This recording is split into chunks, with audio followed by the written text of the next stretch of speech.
14 साल की लारा के विंटर हॉलिडेज चल रहे थे, जिसमें वो रोज देर रात तक जागती थी। रात को टाइम पास करने के लिए वो रोज नए नए ऑनलाइन गेम्स ढूंढती थी और उन्हें रात भर खेला करती थी। एक रात ऐसे ही गेम ढूंढते ढूंढते उसे एक हॉरर गेम के बारे में पता चला, जिसका नाम था द बाथ गेम। उसने इस गेम के बारे में कभी नहीं सुना था और इसलिए वो इस गेम के बारे में बहुत एक्साइटेड हो गई।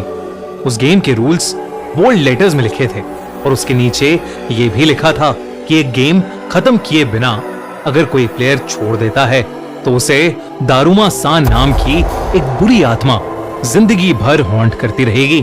लारा ने अपने मम्मी पापा के सोने का वेट किया और उनके सोते ही अपने रूम की खिड़की और दरवाजा लॉक कर लिया।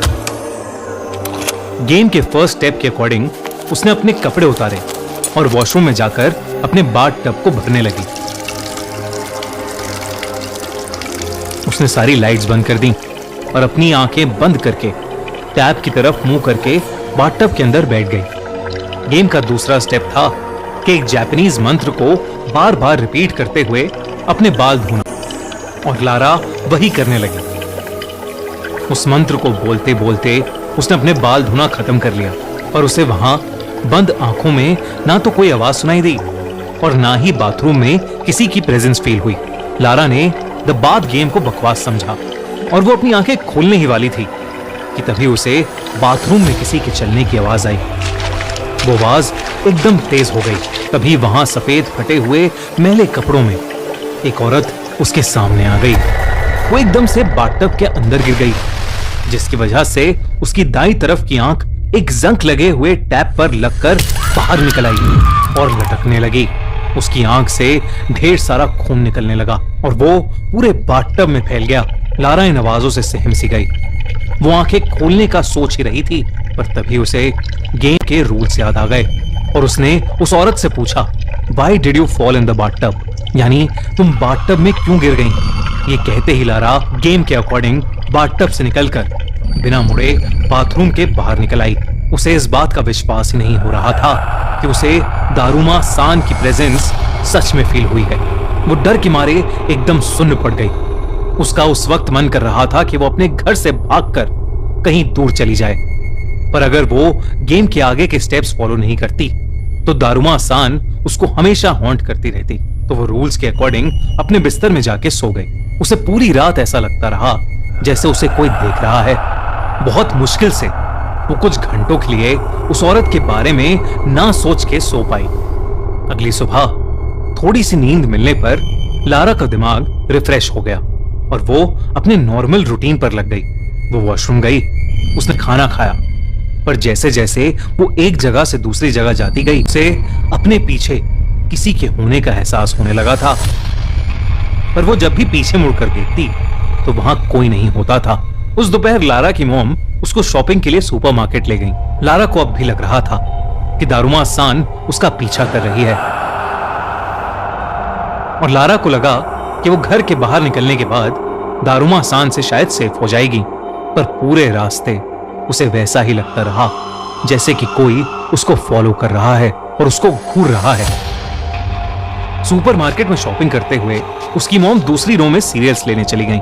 लारा एक रो में घर के बाकी सामान की शॉपिंग कर रही थी जब उसे अपनी आंखों के कोने से एक औरत दिखाई दी। उसने फौरन पीछे मुड़कर देखा, लेकिन वहां फिर से कोई नहीं था। तभी लारा वापस आगे मुड़ी और उसका दिल दहल उठा।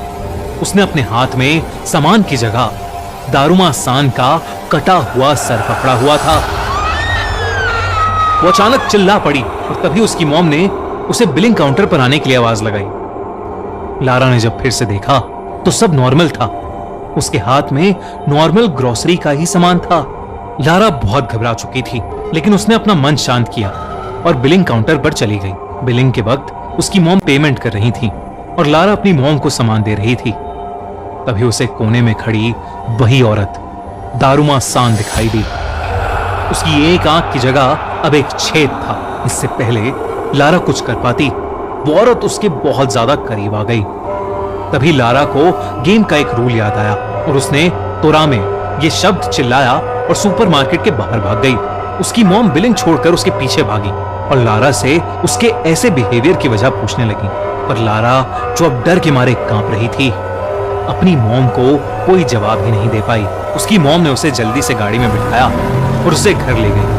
पर वापस जाते हुए पूरे रास्ते लारा को दारुमा सान उनकी गाड़ी का पीछा करती हुई दिखती रही। लारा की घबराहट और बढ़ती गई, क्योंकि जैसे जैसे उसकी मॉम गाड़ी की स्पीड बढ़ाती, दारुमा सान उतनी ही तेजी से उसके पास आने लगती।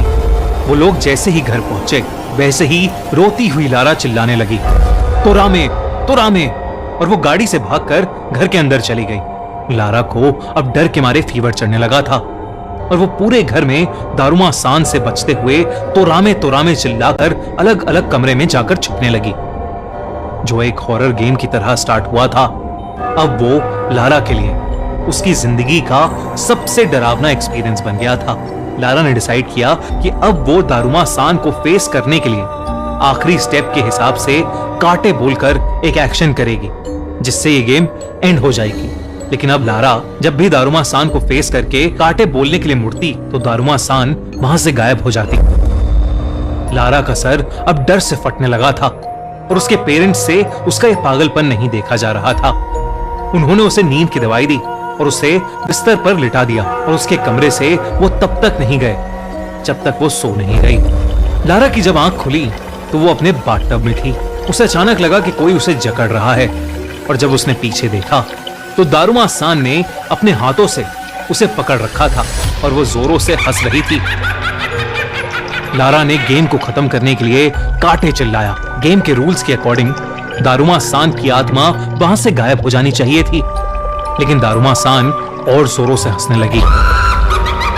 तभी लारा को सांस आनी बंद हो गई। उसे ऐसा लगने लगा कि जैसे वो बाथटब के पानी में डूब रही हो। डूबते डूबते लारा की आंखें बंद हो गईं।